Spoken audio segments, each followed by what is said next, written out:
बीती रात का आखिरी मैसेज अब भी साहिरा के दिमाग में घूम रहा था। कल का दिन बेहद अहम होगा। इंदौर के फेमस गार्डन में शाम 5 बजे मिलो। उस संदेश के बाद से उसके भीतर बेचैनी और जिज्ञासा दोनों बराबर चल रहे थे। नींद ठीक से नहीं आई। हर बार वही साया, वही अनजाना चेहरा सामने आ जाता। सुबह उसने नवीन को एक छोटा सा मैसेज भेजा, शाम 5 बजे गार्डन, हमें जाना होगा। दिन किसी तरह बीता।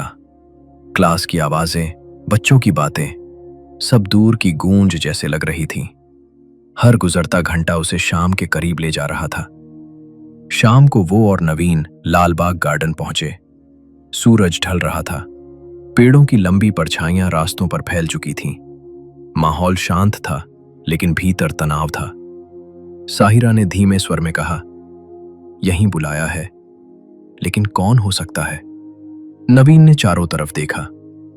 जिसने बुलाया है वो शायद हमें देख रहा है। तभी पीछे से आवाज आई, अब और इंतजार की जरूरत नहीं। दोनों पलटे। सामने सुकन्या मैम खड़ी थीं। साहिरा चौंक गई। आप? नवीन ने कठोर स्वर में पूछा।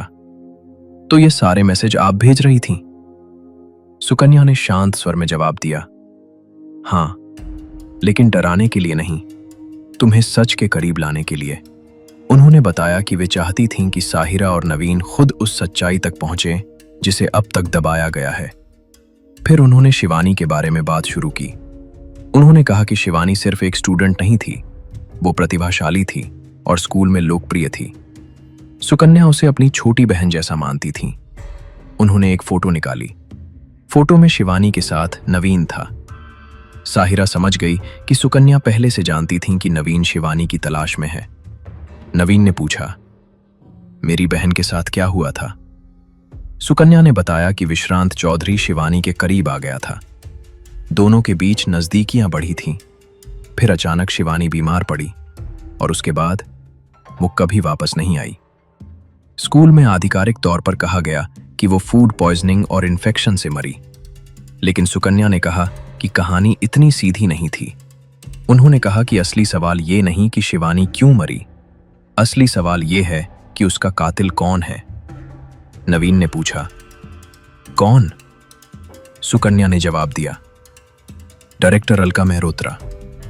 ये सुनकर दोनों स्तब्ध रह गए। सुकन्या ने कहा कि स्कूल की दीवारों में सच दबाना एक परंपरा है और शिवानी का नाम भी जानबूझकर मिटा दिया गया।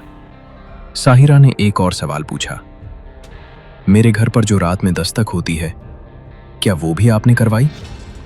सुकन्या ने स्पष्ट कहा कि उन्होंने सिर्फ मैसेज भेजे, दस्तक के बारे में उन्हें कुछ नहीं पता।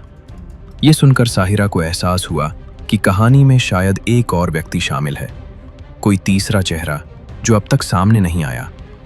अब सवाल और गहरे हो चुके थे।